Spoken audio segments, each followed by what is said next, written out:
So we got our Dodge Charger, Viper, Hellcat. I don't know what it is. We know it's not a Hellcat.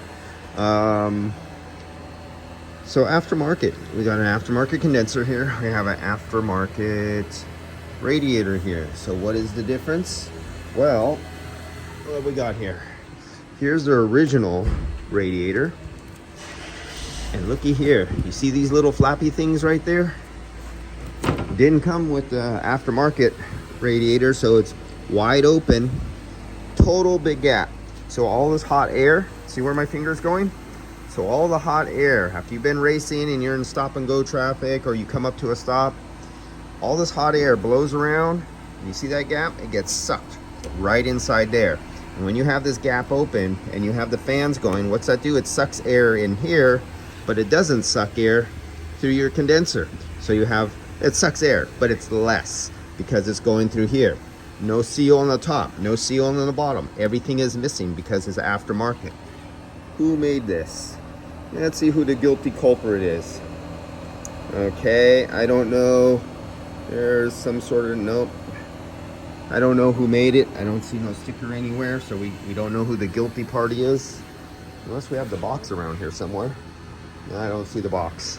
So, of course, the insurance company says they're saving you dollars off your insurance policy by putting crap like that back on your vehicle. Let's see, look at the fin count on this one. Look at that.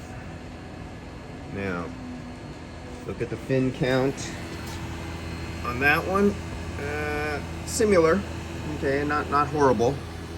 And then on the condenser, so this is the aftermarket condenser, and this is the OEM. Oh yeah, definitely a lot more fins here. Check this out. So we got about the 20, 21, 22, 21 fins per inch. And on this aftermarket, pretty good. We probably got about 18 fins per inch, so they're close on that one. Not the worst I've ever seen. So we're not gonna die there. So that's the difference. You see how they spent all this time putting even on their plastic these extra little tiny pieces of rubber right here. So it goes right next to there, and it channels, and makes sure it channels all the air through the fins. But what the installer on this, the body man who was working on this, he said the condenser did not fit right. It was floating around. It wasn't in the original position. He said when he put in the radiator in the holes for the rubber grommets where it's supposed to be nice and tight, it floats around and it didn't fit right on the aftermarket radiator. The last charger he got in here, the insurance company had him put on an aftermarket bumper, and it didn't fit right, and they were trying to, you know, groove out and put shims and make it line up right, and it didn't fit. And they did all that work, wasted all that time, and finally had the insurance company say, okay, we'll pay for an OEM one because it didn't look right. Some shops will make it pass and just tell the customer that's how it is, and you have to eat a shitty looking thing that doesn't look original because somebody said we need to save money. That's a choice. Some make, and some put up with it and some don't. So we got our radiator that kind of flops around in the breeze there. We have gaps on the side. That's all because it's aftermarket. And it's almost ready for me to charge it up now. I'm gonna get on to that. We'll come back to this. If there's anything I want to show you, I'll make a second video after this one.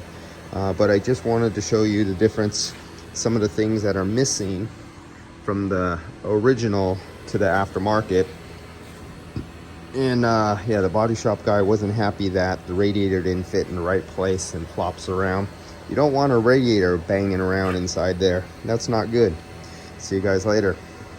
The joy of some aftermarket, not all aftermarket parts, some aftermarket parts.